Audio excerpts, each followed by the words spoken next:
It's August 18th, 1981, off the coast of Libya. The sun glimmers over the waves as two MiG-25s from the Libyan Air Force race out to sea.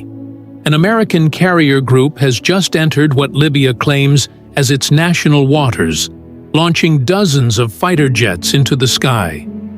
Tension fills the air. War seems imminent. In the cockpit of one MiG-25, the Libyan pilot clenches his fists, laser-focused on the battle ahead.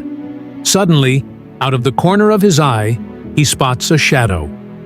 He turns his head in shock to see an American F-14 Tomcat flying alongside him. His heart races as he stares in disbelief at the enemy pilot, who returns a mocking wave.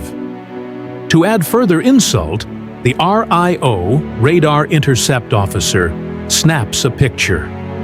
The Libyan pilot realizes he is completely outclassed.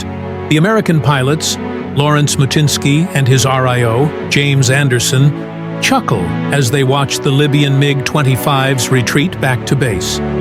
They are joined by their commander, Henry Kleeman, and his RIO, David Venlet, as they head back to the USS Nimitz.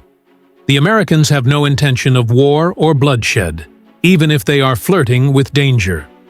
The Libyan government has declared the Gulf of Sidra as its territory, while the US and many others see it as international waters. This disagreement leads the US to challenge Libya's claims, sailing through the disputed territory.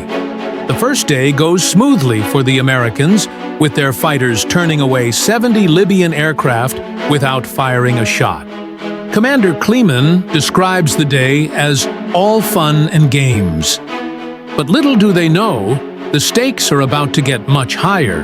The next morning, Kleeman and Mutinsky are back in the sky. Call signs Fast Eagle 102 and 107, respectively.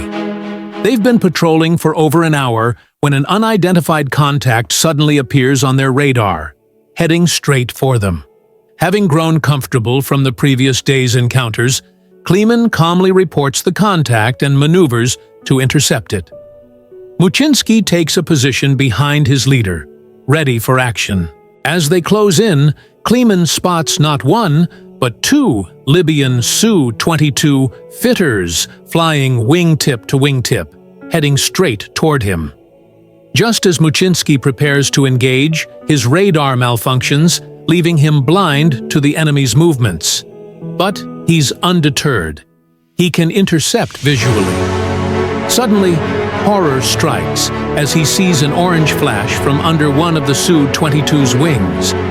A missile has been fired. In disbelief, Mutinsky shouts, "Two fitters have shot at my leader!" Kleeman sees the missile approaching and instinctively pulls hard to the left. The missile zooms past him, narrowly missing its target. But the Libyan fighters are now in full attack mode. Thinking quickly, Kleeman orders Mutinsky to pursue the attacker. Mutinsky turns sharply, closing in on the Libyan jet.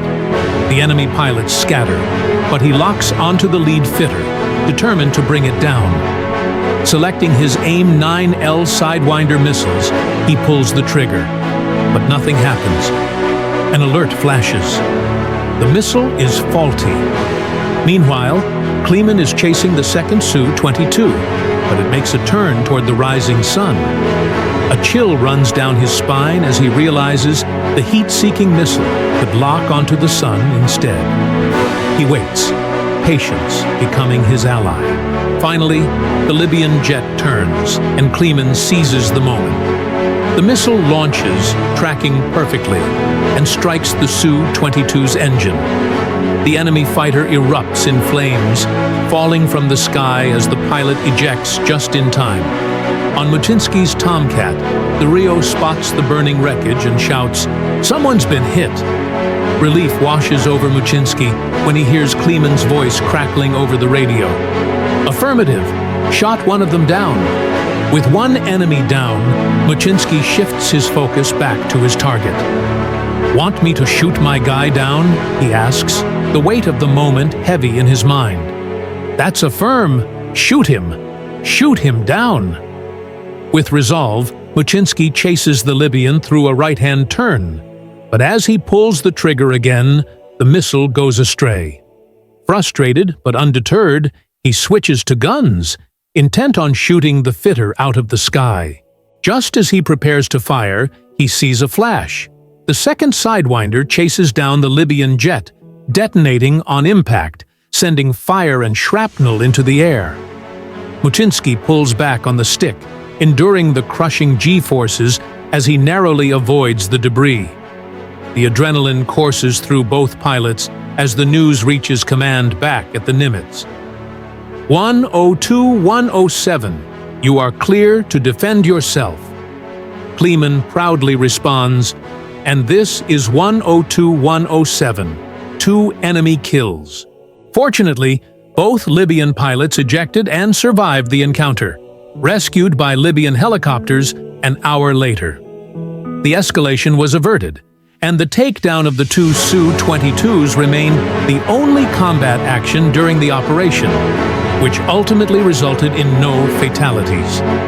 Back aboard the Nimitz, Kleeman and Muczynski are greeted with cheers, but they receive no official honors. The incident strained U.S.-Libyan relations, but had little lasting political impact. Interestingly, the events of that day would later inspire scenes in the movie Top Gun. Today, Fast Eagle 102 has been restored by veterans and is now on display at the Midland Army Airfield Museum in Texas, a testament to the bravery and skill of those who flew it.